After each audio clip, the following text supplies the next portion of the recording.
flying blind here because I don't know what's in the memorandum of understanding, but I do know this.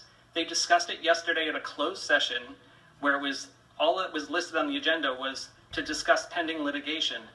This wasn't pending litigation, but then they voted on it. So they're still violating the Brown Act. Yet we're gonna approve this memorandum of understanding and forego this process. There's major problems going on at this school. This notice of violations, or the notice to cure, is almost a year old, yet nothing was done about it for almost a year. And now all of a sudden there is this push. Well, that information was kept from, there's information being kept from the public. That school spent $20,000 for a report that they will not let anybody see. That report was paid for by the public.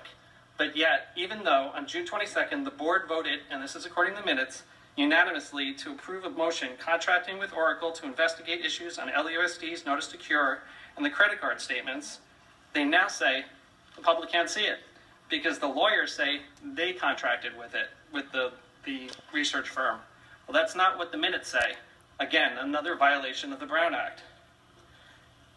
They won't even release, I've done a Public Records Act request, they will not release the contract that was approved at that meeting.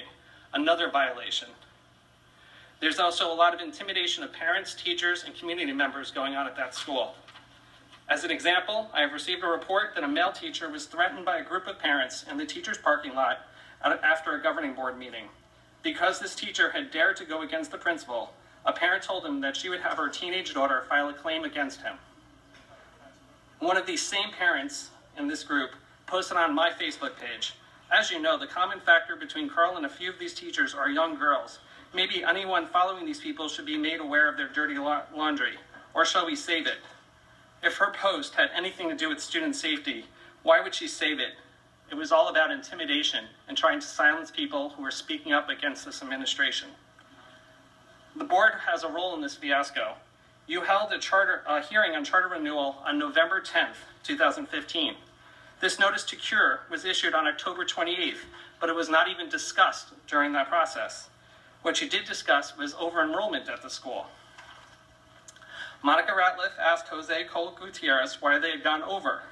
His response is they had a continuation school at the site, and ECR interpreted this as an additional allocation of students when it took over the site.